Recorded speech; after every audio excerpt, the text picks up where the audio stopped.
तलबा, आज हम उर्दू पढ़ेंगे जमाते नहुम। जमाते नहुम में आप लोगों को दूसरा सबक शुरू कर चुकी हूँ। आज इसका हम दूसरा हिस्सा पढ़ेंगे। क्या है सबक का नाम? उर्दू। आज हम उर्दू सबक का पहला हिस्सा तो पढ़ चुके हैं, आज हम इसका दूसरा हिस्सा पढ़ेंगे। दूसरा हिस्सा क्या है देखो तो, उर्दू ज़ुबान की अहमियत। उर्दू ज़ुबान किसे कहते हैं? सबसे पहले जो मादरी ज़ुबान कहलाती है, जो अपनी माँ की गोद से सीखी जाने वाली ज़ुबान कौन सी है? उर्दू ज़ुबान। जो अपनी माँ की गोद से सीखी जाने वाली ज़ुबान मादरी ज़ुबान कहलाती है। यहाँ पे देखो तलबा, सबक शुरू हो रहा है। वो ज़ुबान जो पहल में मैंने अपनी माँ से सीखी थी, जिसमें मेरी ज़हनी परवरिश हुई। यानी जो अपन पैदाइश से ही अपने माँ के गोद से सीखी जाने वाली ज़ुबान कौन सी कहलाती? उर्दू अपनी मादरी ज़ुबान कहलाती है। यही नहीं कि इसने मुझे शख्सी और ज़ाती लगाव है, बल्कि इसलिए भी एक वफ़ादार हिंदुस्तानी शहरी की हैसियत से मुझे ज़ुबान इस ज़िंदगी के फलने फूलने और परवान चढ़ने की बशारत देती है।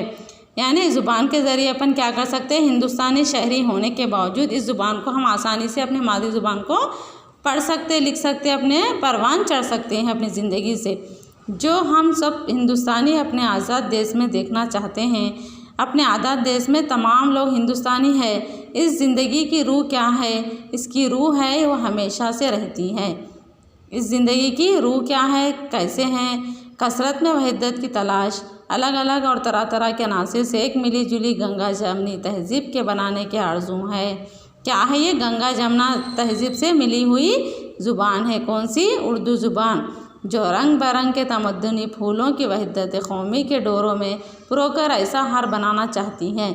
क्या बोल रहे हैं यहाँ पे? उर्दू ज़ुबान को रंग बिरंगे यानी कलर के तमद्दुनी फूलों, कलर के फूलों को एक लड़ी में कैसा पुराते, इसी तरह पुराकर हार बनाना चाहती है उर्दू की ज़ुबान। यानी अच्छे अल्फाजों के ज़रिए वो हार गूंद कर इंसानियत की गर्दन में डाला जाए तो इसकी शोभा को बढ़ा देता है। इसके हार को यानी अपने अच्छे अल्फाज को इस्तेमाल करते हैं। तो यहाँ पे मिसाल के तौर पर बताया गया, इसकी अगर गर्दन में इंसानियत के डाला गया उर्दू ज़ुबान को, तो उसका शोभा यानी इसकी इज़्ज़त बढ़ा देते हैं। जिसमें कुल अपने जुज़ को रखेब नहीं समझता, इसकी ताकत को अपना बल जानता है। उर्दू ज़ुबान की एक ताकत है, वो अपनी बल कहलाती है।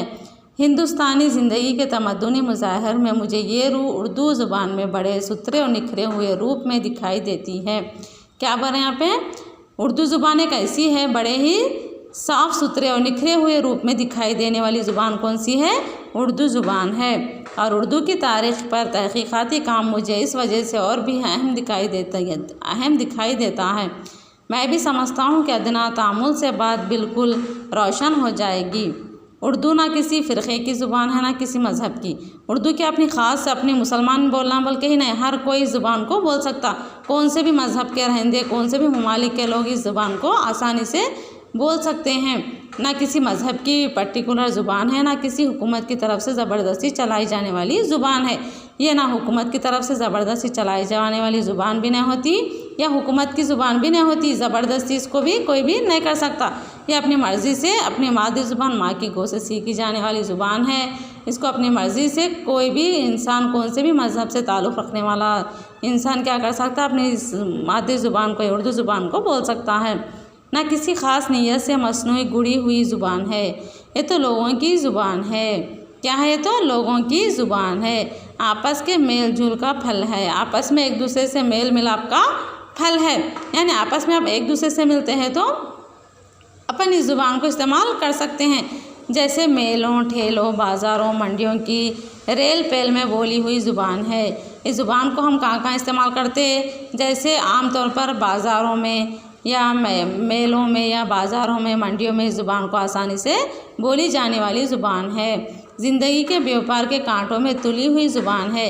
यानी कोई भी कारोबार करने वाला इस ज़ुबान को आसानी से बोलकर अपनी ज़िंदगी गुजार सकता है। चीज़ों के लेन देन के साथ विचारों का नतीजा है। हम जो भी चीज़ें लेन देन होती है बाज़ारों में, ख़रीदो फ़रोख्त करते हैं, अशिया का लेन देन, एक जगह से दूसरी जगह फ़रोख्त मुंतकिल करना, अशिया का एक दूसरों से ख़रीद करना, ये तमाम चीज़ों के लिए उर्दू ज़ुबान इस्तेमाल होती है। ये फ़कीरों और संतों की ज़ुबान है, जो अपने माफ़िरत में डूबे हुए दिल की बात औरों तक पहुँचाने के लिए बिल्कुल बेकुल थी। ये हर कोई बोल सकता है जिनकी मनमोहनी बातें सुनने को आम लोग कान लगाए रहते हैं। इस ज़ुबान को सुनने के लिए तमाम लोग कान लगाए रहते हैं। यही मादरी ज़ुबान हमको समझ में आसानी से आ सकती है, इसलिए मोहब्बत और प्रेम की ज़ुबान है। इसका और एक नाम दिया गया है उर्दू को, मोहब्बत और प्रेम की ज़ुबान है। रवादारी की ज़ुबान है, मोहब्बत और प्रेम की ज़ुबान है। रवादारी है, मोहब्बत की ज़ुबान है, मेल मिलाप की ज़ुबान है। इसका दिल भी बड़ा है। किसका? उर्दू ज़ुबान का दिल भी बड़ा है और इसकी झोली भी बड़ी है। ये नए अंदाज से चमकती नहीं, नए बात पर बदकती नहीं, लफ्ज़ों से घनियाती नहीं, विचारों से छूछात नहीं करती। ये ऐसी ज़ुबान है, क्या है कि इसका दिल बहुत बड़ा है, इसकी झोली बड़ी है और इसको मोहब्बत और प्रेम की ज़ुबान कहा जाता है। इसको आम अल्फाज में इस्तेमाल कर सकते हैं और यह हम एक दूसरे से मेल मिलाप के वक्त में आसानी से इस्तेमाल कर सकते हैं। जैसे बाज़ारों में, संतों में, अपन बाज़ारों में जब मेल मिलाप होता है तो इनसे भी आसानी से इस ज़ुबान को इस्तेमाल कर सकते हैं। लफ्ज़ों से घनियाती नहीं, विचारों से छूछात नहीं करती, यानी गैरों से इस ज़ुबान से छूछात नहीं किया जाता है।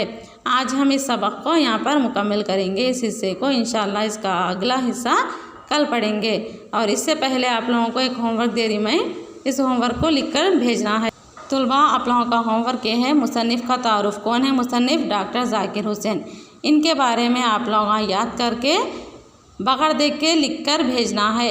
2 मरतबा इसको 1 से 2 मरतबा लिखिए, उसके बाद बगैर देख के लिखकर जैसा अपने अल्फाज में लिखने आ रहा हो वैसा अपने अल्फाज में लिखकर भेजना है। जैसा वैसा देखकर नहीं, बल्कि इसको 1 से 4 मरतबा पढ़ना है और अपने अल्फाज में बगैर देख के लिखकर मुझे सेंड कीजिए। ये आप लोगों का होमवर्क है। इस होमवर्क को कंपलसरी लिखकर भेजना है। आप लोगों को इम्पॉर्टेंट है, ये डॉक्टर ज़ाकिर हुसैन के बारे में तफसीली मालूमात है ना, बहुत ज़रूरी है। इसलिए ये होमवर्क को आप लोग सेंड कीजिए। इंशाअल्लाह अगली क्लास को कल शुरू करेंगे।